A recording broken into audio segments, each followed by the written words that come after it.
Bueno, buenos días. En primer lugar, quiero agradecer la invitación a participar de este ciclo de seminarios para presentar una de nuestras líneas de investigación en el laboratorio. En particular, esta línea de investigación, que es sobre procesos de oxidación avanzada, la hacemos en estrecha colaboración con un grupo de la Universidad Nacional de Mar del Plata, un grupo de la Facultad de Ingeniería de la Universidad de Mar del Plata y del INTEMA. Esta colaboración en realidad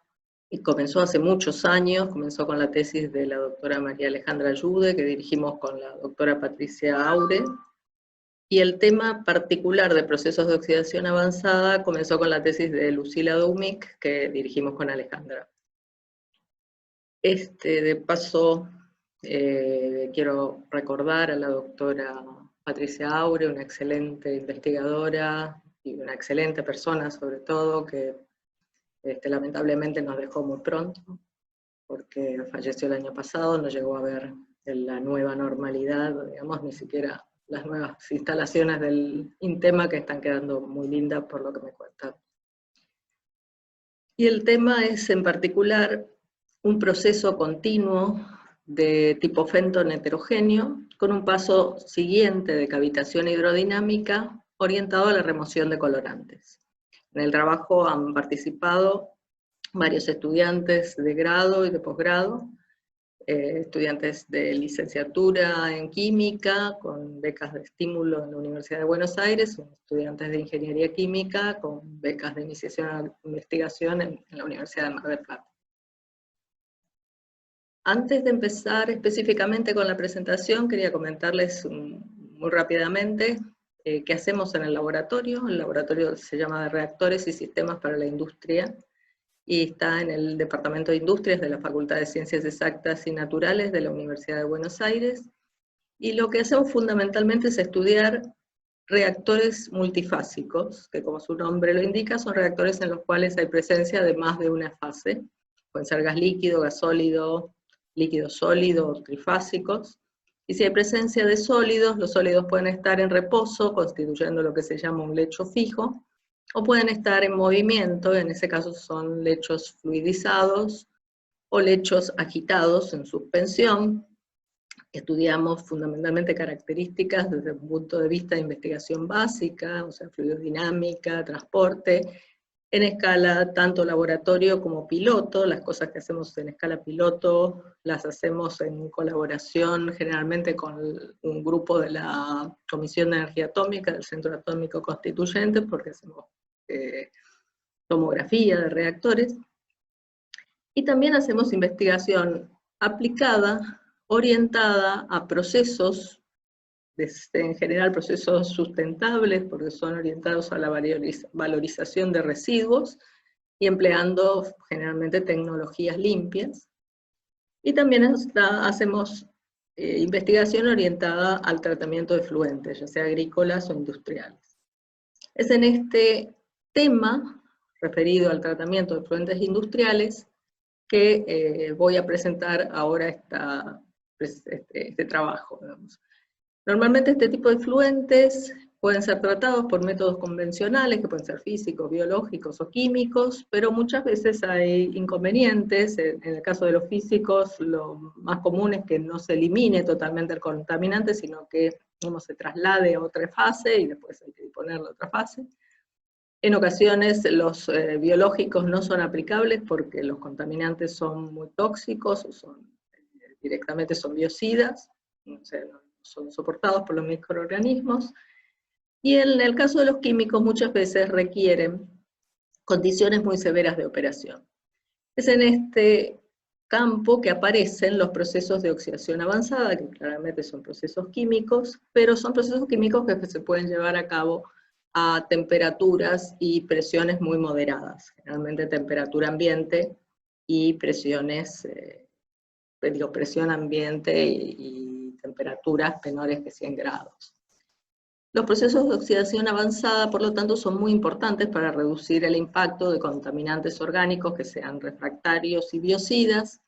En el caso general, los procesos de oxidación avanzada se clasifican en homogéneos y heterogéneos, con o sin aporte de energía distinta de la energía térmica. Y se utilizan en diversas industrias, en industria química, o se pueden utilizar en diversas industrias, química, farmacéutica, petroquímica o textil. En el caso de la industria textil, los colorantes son contaminantes particularmente nocivos para el ambiente, principalmente porque son muy estables, porque están hechos para ser estables, entonces son difíciles de degradar. Y además, digamos, tienen una característica que generalmente son de gran complejidad química y como su nombre lo indica, tienen fuerte coloración y esa coloración, si son vertidos a los cuerpos de agua, generan un impacto ambiental muy nocivo porque no penetra la luz y eso complica a la fauna y la flora del cuerpo de agua. Por lo tanto, una decoloración ya es una reducción del impacto ambiental. Entre los procesos de oxidación avanzada, el llamado proceso Fenton es uno de los procesos más estudiados, uno de los más populares, digamos, porque es relativamente económico y se hace obviamente con reactivos que son de fácil manejo, consiste o fue concebido como un proceso homogéneo, en el cual participa una sal de hierro 2+, o sea, una sal del ion ferroso, que se pone en contacto con agua oxigenada, y por el efecto catalítico del ion ferroso se genera el llamado radical hidroxilo, que es un radical muy oxidante, y que puede oxidar en forma no selectiva a contaminantes orgánicos, produciendo intermediarios y otros radicales, y eventualmente llegando a mineralización completa del contaminante. Si bien es el proceso Fenton homogéneo es un proceso muy interesante, se ha propuesto la versión heterogénea y se han estudiado mucho, fundamentalmente para extender el rango de pH en el cual se puede aplicar, porque el rango de pH del proceso homogéneo es muy acotado al pH ácido alrededor de 3, y también para reducir lo que se llama el barro Fenton, el Fenton Slash, que es una precipitación del hidróxido férrico que se da, digamos, si uno se mueve de pH 3, se va hacia pH más neutros o básicos, que bueno, para terminar con el vertido uno necesita elevar ese pH, y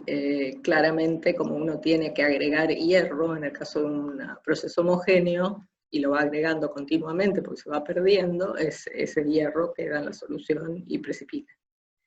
Los procesos de tipo Fenton heterogéneo que se han estudiado se han siempre orientados al desarrollo de nuevos catalizadores que sean activos y estables para la generación de radicales hidroxilos. De todas maneras, todos los estudios han sido generalmente en métodos discontinuos, o sea, en escala laboratorio y sistemas batch. Sin embargo, es lo más probable que un proceso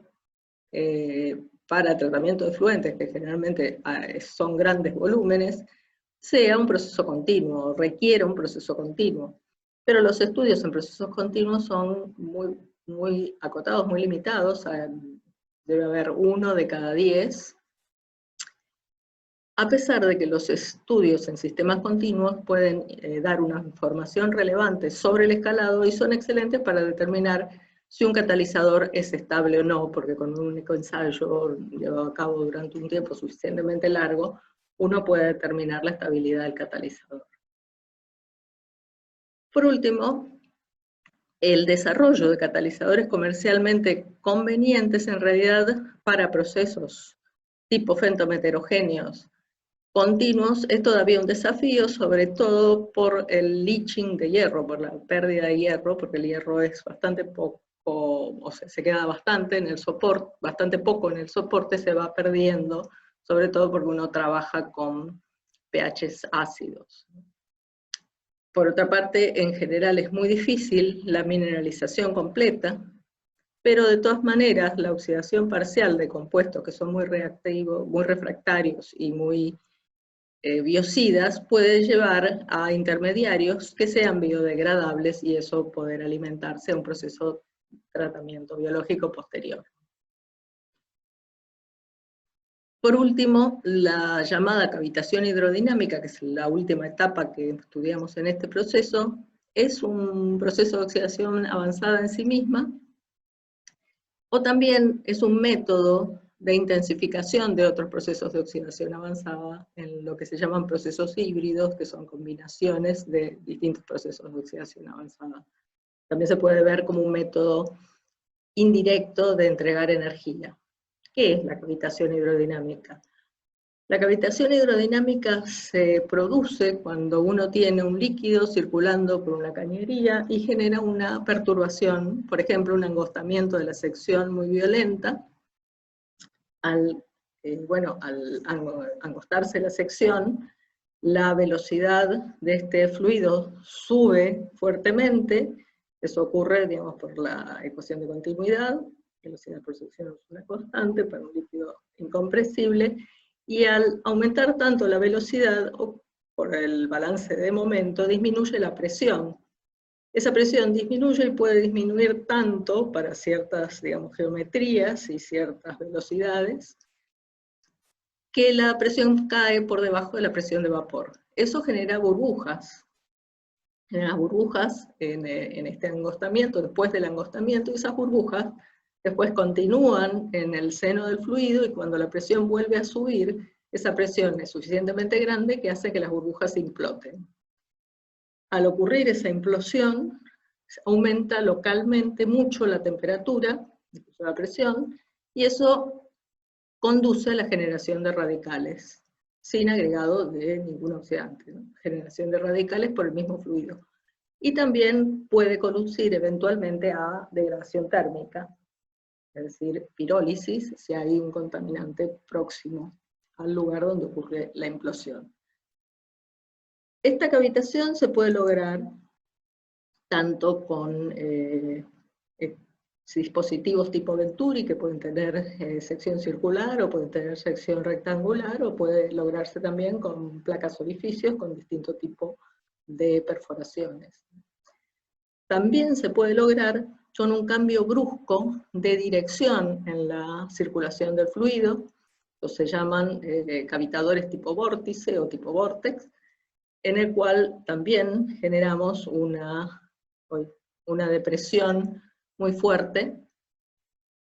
cuando el fluido circula con un cambio de dirección, y eso genera un torbellino de burbujitas que continúan y que están fundamentalmente en el centro del fluido, o sea que tocan mucho menos las paredes. Eso hace que este tipo de cavitación sea mucho menos nocivo para el equipo, porque deteriora menos el equipo. Se ha verificado que la cavitación es un método conveniente para lograr la decoloración e incluso la reducción, o sea, la degradación de carbono orgánico total. Generalmente se aplica para diversos estudios, pero para el caso de colorantes es bastante típico utilizarlo. Lo que se ve también es que no en cualquier condición la cavitación es conveniente, o sea que hay condiciones óptimas que llevan a maximizar la constante degradación, de decoloración de este colorante, un colorante reactivo, muy complejo, y que puede decolorarse totalmente únicamente con cavitación, sin agregado de ningún reactivo. Esa es la ventaja, digamos, importante de la cavitación. Y hay una condición que hace máximo el efecto,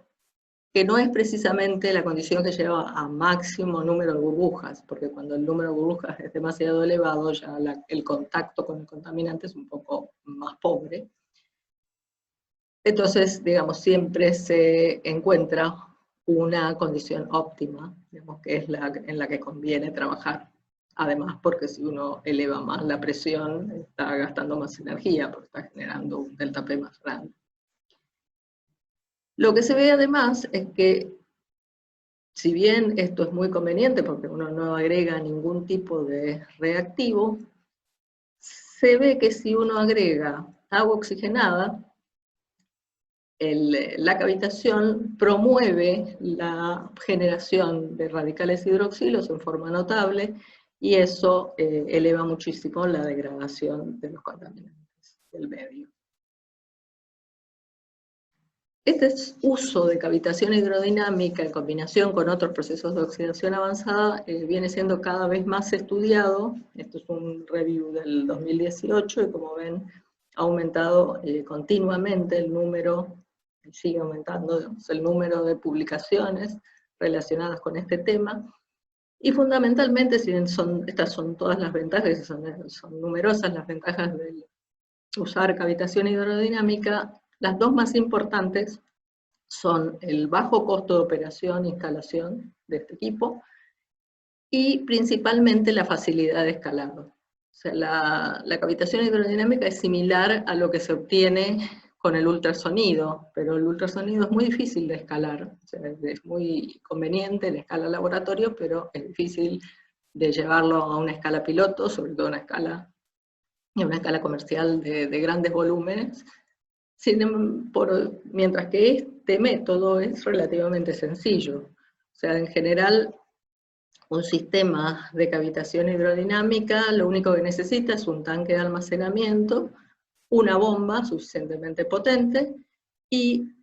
esta bomba lo que hace es hacer recircular el líquido a través del orificio o del dispositivo que genera cavitación. Y lo hace recircular tantas veces como uno quiera por unidad de tiempo. Y obviamente uno busca las condiciones óptimas. Métodos combinados, sean combinados no solamente con agua oxigenada, sino que también se han combinado con hierro. En este caso, estos resultados son de un trabajo de CAI del 2016, en el cual han utilizado combinación de cavitación hidrodinámica con agua oxigenada, y después han utilizado hierro en polvo para hacer un sistema tipo fentón heterogéneo, que en realidad es más tirando a homogéneo, porque el polvo de hierro se va disolviendo, y entonces es una forma indirecta de agregar hierro 2 más. Y lo que se observa es que hay un efecto sinérgico entre la cavitación hidrodinámica y el agregado del proceso Fenton en sí. Nosotros utilizamos los sistemas tipo vórtice, y fundamentalmente lo hacemos principalmente porque, en primer lugar, porque lo que les había comentado antes, que las cavities, o sea, las burbujitas se forman fundamentalmente en el interior, y eso está lejos de las paredes, lo cual evita el deterioro por erosión del equipo, pero también porque se consigue el mismo efecto que con los cavitadores de orificios o tipo Venturi, a presiones mucho menos elevadas, a presiones mucho más bajas. Fíjense que aquí con la placa orificio hacen falta entre 2 y 5 atmósferas o bars, y mientras que con el cavitador tipo vórtice, entre 0,5 y 2 bars ya se consigue el mismo efecto, incluso mejor. En este contexto, el objetivo de los resultados que les voy a presentar son los siguientes. En primer lugar, examinar un proceso tipo Fenton heterogéneo en un reactor continuo de lecho fijo, con flujo ascendente para evitar que haya zonas no anegadas, y utilizando un catalizador preparado por absorción de nanopartículas de azul de Prusia. El azul de Prusia es una sal mixta de hierro, de valencia mixta, y es una sal muy estable y además muy insoluble, con lo cual, digamos, es un buen candidato para generar radicales hidroxilos a partir del agua oxigenada. Y estas nanopartículas están soportadas sobre esferas de gamma lúmina, que es un soporte muy típico de catalizador. En particular, lo que hicimos fue estudiar el efecto de la temperatura, de la concentración de oxidante y del caudal sobre la decoloración del colorante modelo Orange G y sobre la reducción de carbono orgánico total. Además de esto, lo que hicimos fue tomar muestras a la salida del reactor y mantenerlas en depósito durante un determinado tiempo para evaluar si la reacción continuaría en un tanque de almacenamiento. Finalmente, probamos si una etapa posterior de cavitación hidrodinámica podría resultar conveniente para aumentar la eficiencia de consumo del peróxido de hidrógeno, tanto sobre la decoloración como sobre la mineralización. Les cuento un poco la parte experimental. Los experimentos se hicieron en un reactor de lecho fijo con flujo ascendente. El reactorcito es un reactor de vidrio de 2,4 centímetros de diámetro interno y 8 centímetros de largo. Estaba sumergido junto con un serpentín de vidrio, todo de vidrio, en un baño termostático para mantener la temperatura. Este reactor se alimentaba a partir de un tanque de almacenamiento que contenía el colorante y también el agua oxigenada al pH 3. No modificamos el pH, lo mantuvimos constante siempre en pH 3, o sea, no resolvimos un problema del pH. Y esto se verificaba permanentemente de que no hubiera conversión del colorante en el tanque de almacenamiento. Y el catalizador, como les dije, eran nanopartículas de azul de Prusia, soportadas sobre esferas de alúmina de 2,1 milímetros de diámetro. Esto constituía 100 miligramos de hierro en el reactor, porque el catalizador es un catalizador tipo eggshell, con 0,4% en masa de hierro. Este catalizador fue desarrollado en la tesis de Lucila. Acá les presento algunas transparencias de la presentación de la tesis de Lucila. Ella optimizó el proceso de síntesis, el método de síntesis del catalizador, y lo que vio que lo más eficiente es sintetizar las nanopartículas de azul de Prusia a partir de las sales oxidadas, o sea, ferricianuro de potasio y cloruro férrico, y agregar inmediatamente, agregar agua oxigenada. Cuando uno agrega agua oxigenada se producen inmediatamente las nanopartículas. Esta es una foto TEM de las nanopartículas, justo en el instante en el que se están formando, se forman e inmediatamente van creciendo, se van agrupando, con lo cual uno tiene que tener las bolitas de alúmina directamente en el líquido en el cual se hace la precipitación. La diferencia notable en la formación, en el tipo de partículas, es que en el caso de partir de ferro, cianuro de potasio y cloruro férrico,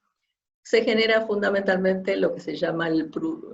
azul de Prusia soluble, donde no es soluble en realidad, sino que es más, las partículas son más pequeñas y por lo tanto, al ser más pequeñas, tienen más facilidad de difundir, y lo que ocurría es que se quedaban menos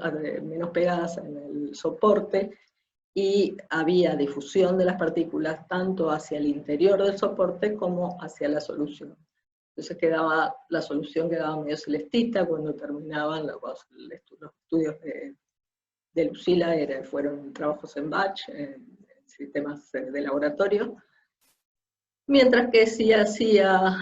el azul de Prusia a partir de las sales oxidadas, se obtenía un catalizador que era mucho más estable. Comparados en actividad,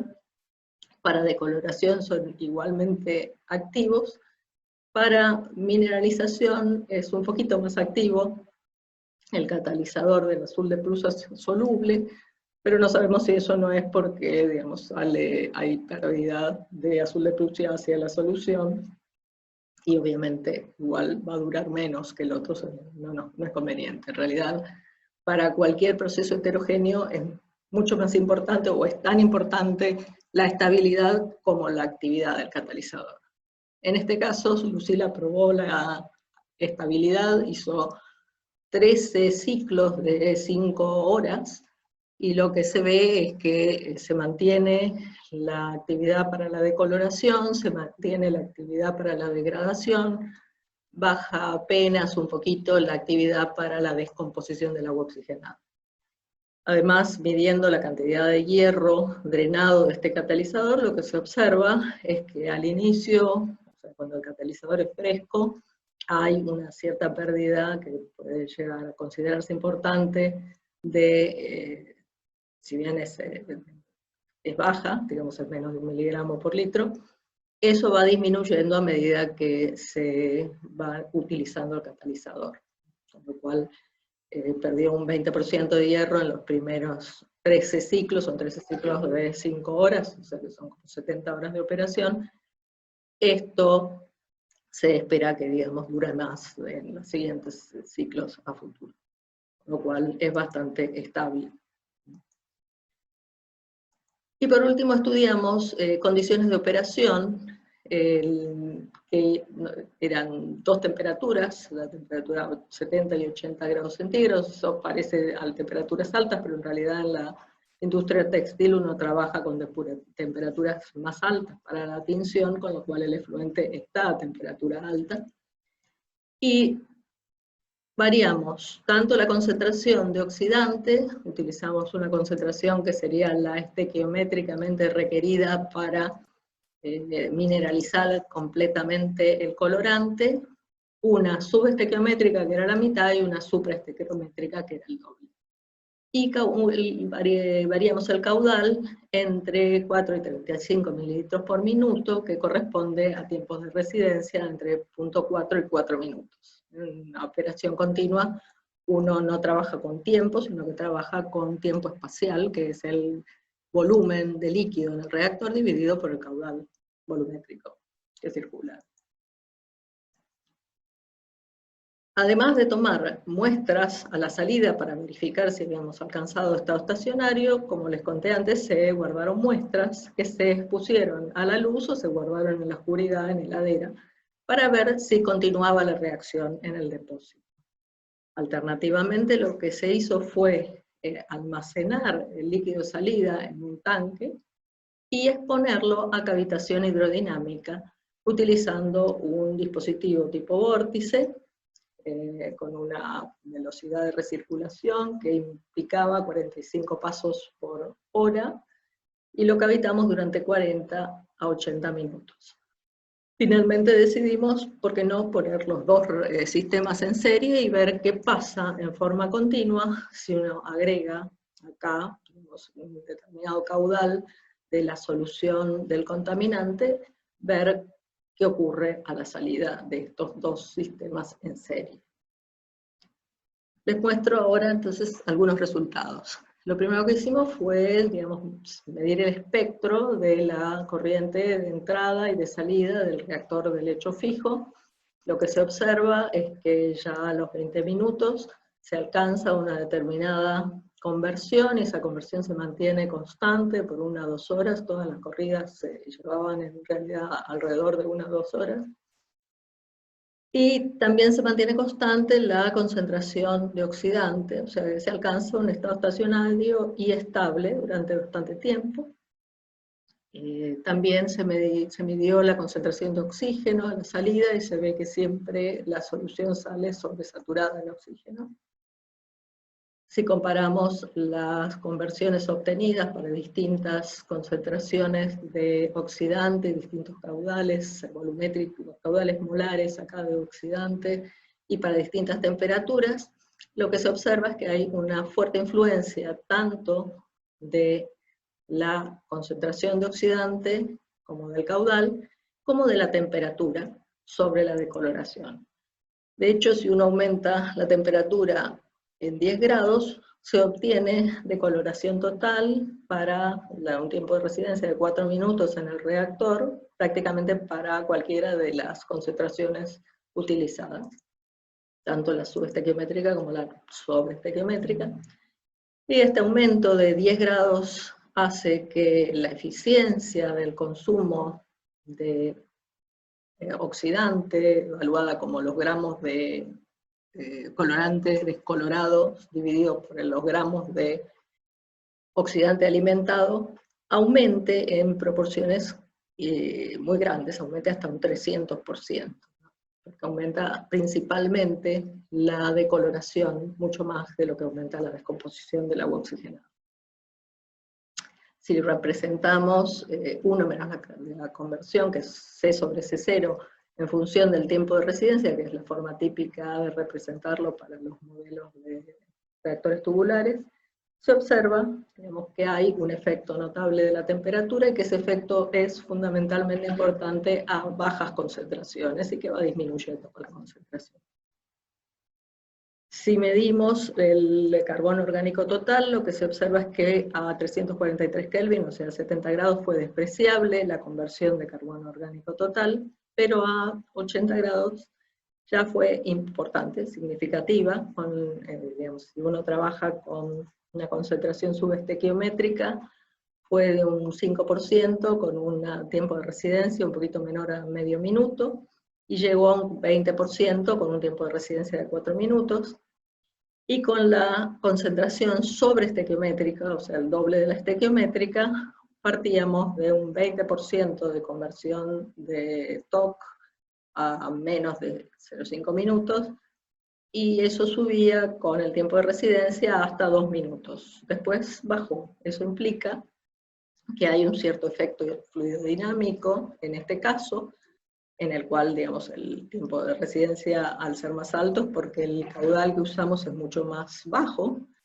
y por eso planteamos un modelo de flujo, un modelo de reactor que considera dispersión axial para la circulación del fluido, que es un retromezclado que se da cuando, digamos, uno trabaja con caudales muy bajitos. No voy a describir demasiado el modelo, lo que les cuento es que el modelo fue bastante bueno para describir los datos experimentales, tanto de la decoloración del colorante, como de la descomposición del agua oxigenada.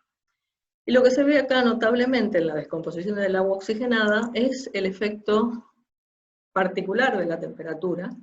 que en el caso de temperaturas bajas, bajas no, a 70 grados centígrados, había un aumento de la constante aparente con la concentración de agua oxigenada, mientras que a temperaturas mayores parece haber un efecto inhibitorio de la concentración de agua oxigenada sobre la descomposición del agua oxigenada. Esto también se observa mucho menos, pero lo que se observa es que si bien aumenta en todos los casos la constante aparente de coloración, el efecto es mucho más significativo en el caso de concentraciones de agua oxigenada más bajas. Lo que nosotros pensamos es que esto podría estar relacionado con la generación de burbujas de oxígeno que interfieren con el acceso del oxidante a la superficie, y por eso preparamos una columna que es mucho más larga, digamos, porque en la columnita de 8 centímetros no se ve la formación de burbujas, de hecho no lo vimos, si bien siempre salía sobresaturado en oxígeno, pero si uno hace una columna más larga, en este caso era una de 60 centímetros de largo, y más angostita para no usar tanto catalizador, uno llega a ver la formación de burbujas, y acá trabajamos con,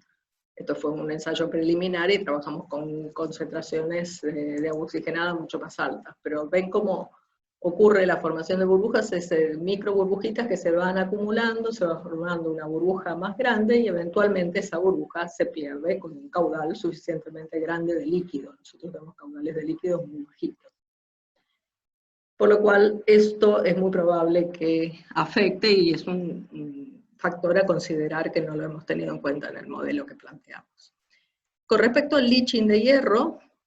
el leaching de hierro fue bajo, siempre fue concentraciones de hierro, o sea, solamente las medimos cuando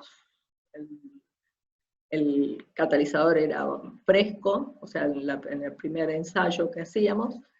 y la pérdida horaria siempre fue menor que el 0,2% en masa de hierro,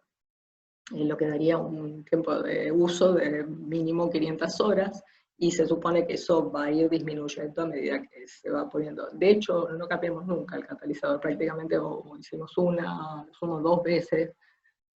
una nueva preparación de catalizador. Siempre lo que hacíamos era verificar que siguiera activo en una cierta condición de referencia, y seguir usándolo mientras eso se verificaba. ¿Qué pasaba con la influencia del tiempo de depósito? A los 10 días, todas las muestras que habíamos guardado se decoloraban totalmente, y también ocurría un aumento significativo de la conversión de carbono orgánico total. De hecho, en el caso de 373 de 343 Kelvin, que no, digamos, que había sido despreciable la conversión que obteníamos a la salida del reactor, aumentaba significativamente la conversión de TOC, y eso ocurría tanto en las muestras que habíamos guardado en oscuridad como en las que guardamos con exposición a la luz. Y aumentaba más cuanto mayor había sido el caudal, o sea, menor el tiempo de residencia en el reactor. Por lo cual nosotros consideramos que lo que ocurre es que los radicales se forman en la superficie del catalizador, por contacto del agua oxigenada con la superficie, y que después esos radicales formados en realidad oxidan al compuesto orgánico en el seno del fluido. Si trabajábamos a 353 grados, o sea, la mayor temperatura, también se observa, acá muestro solamente los resultados para el mayor caudal, o sea, un tiempo de residencia de 0,4 minutos, y la concentración más alta de oxidante. Y acá también se ve que aumenta la conversión de TOC con el depósito, prácticamente se duplica en 20 días, aumenta un 10%, o sea, 10% en 10 días y otro 10% en los siguientes 10 días. Entonces lo que dijimos es, probemos qué pasa si almacenamos el líquido en un tanque y lo sometemos a cavitación hidrodinámica. Y lo que obtuvimos es que con 40 minutos de cavitación hidrodinámica se obtiene algo que es inclusive mayor que lo que se obtiene en un depósito durante 20 días. O sea,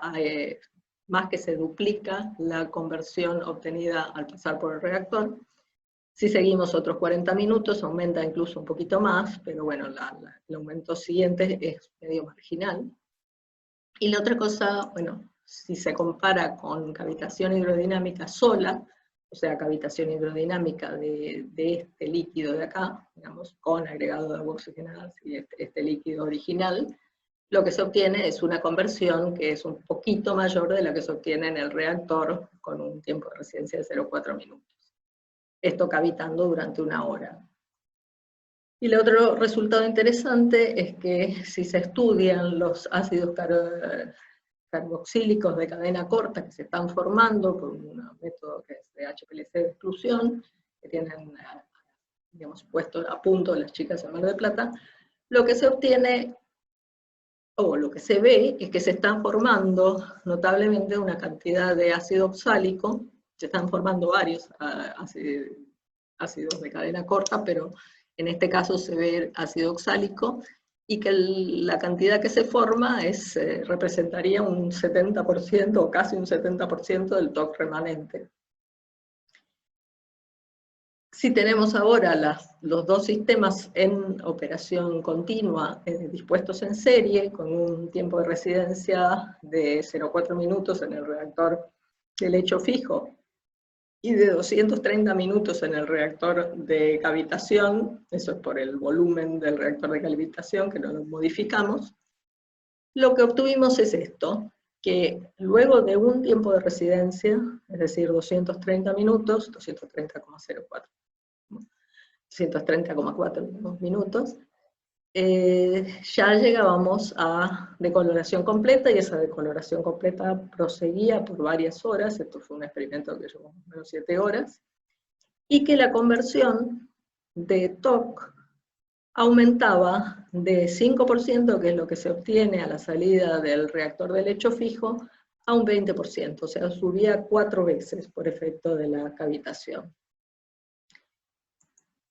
Si mirábamos los ácidos carboxílicos de cadena corta que se estaban formando, había aparecido oxálico, tartárico, fórmico y acético, que obviamente estaban en mucho menor proporción que lo que obteníamos en el otro caso, primero porque en este caso trabajamos con concentraciones bajas de oxidante, en la condición subestequiométrica, y entonces estas sales que están, o sea, estos ácidos que están apareciendo representaban únicamente un 30% del TOC remanente. Si aumentamos la concentración de oxidantes es probable que tengamos mejores resultados. En realidad no llegamos a optimizar la operación del sistema en serie, estábamos en eso estudiando, incluso digamos variando el volumen el tanque, porque digamos, no tenemos por qué tener 230 minutos, eso era por el volumen inicial que pusimos. Hay que aclarar que acá nosotros no teníamos agua oxigenada inicialmente en el tanque, teníamos únicamente la solución del colorante, por eso esto es parte de concentración 1 colorante. Bueno, para resumir, les cuento como conclusión que es factible llevar a cabo un proceso tipo fentón heterogéneo en un reactor de lecho fijo de operación continua, formado por un catalizador de nanopartículas de azul de Prusia soportadas sobre esferas de alumina, y que al aplicar este método sobre la decoloración y mineralización de un colorante modelo, Orange G, se encontró que la temperatura y la concentración de oxidante aumentan fuertemente la decoloración y la conversión de carbono orgánico total. Se encontró que con una concentración de agua oxigenada, que es el doble de la requerida estequiométricamente para completar la mineralización, se obtiene decoloración total y una conversión de TOC del 45% en forma continua para un tiempo de residencia de solamente 2 minutos. La corriente de salida del reactor contiene radicales y contiene el peróxido remanente, o sea, el peróxido que no reaccionó, y eso continuaría la reacción en un tanque de almacenamiento, con lo cual obviamente no es factible la descarga directa, ni la alimentación, un tratamiento biológico, sin hacer una etapa posterior de estabilización, posterior al paso por el reactor de lecho fijo, ¿no? Esa etapa de estabilización podría contener una etapa de cavitación hidrodinámica, porque al exponer la solución de salida del reactor al sistema de cavitación, eso condujo a una decoloración completa, de forma casi instantánea, y a duplicar la conversión de TOC en 40 minutos, utilizando de esa forma, en forma eficiente, el peróxido de hidrógeno que no reaccionó al pasar por el reactor y los radicales que se formaron. Luego de la cavitación, el TOC remanente está compuesto en gran proporción por ácidos carboxílicos de cadena corta, que son biodegradables, entonces en ese caso sí ya podría pensarse en alimentar un tratamiento posterior biológico. De hecho, el ácido oxálico en este caso representa casi el 70% del TOC que queda a los 40 minutos de cavitación, y eso además es interesante porque eso se puede utilizar incluso para un proceso tipo fotofenton, porque el ferrooxalato es un complejo fotoactivo importante, digamos que evita la precipitación del hierro y ya sigue siendo activo para fenton, ¿no? Por último, la disposición en serie del reactor de lecho fijo con el de cavitación hidrodinámica conduce en forma continua a una decoloración completa y a la conversión de TOC de un 20%,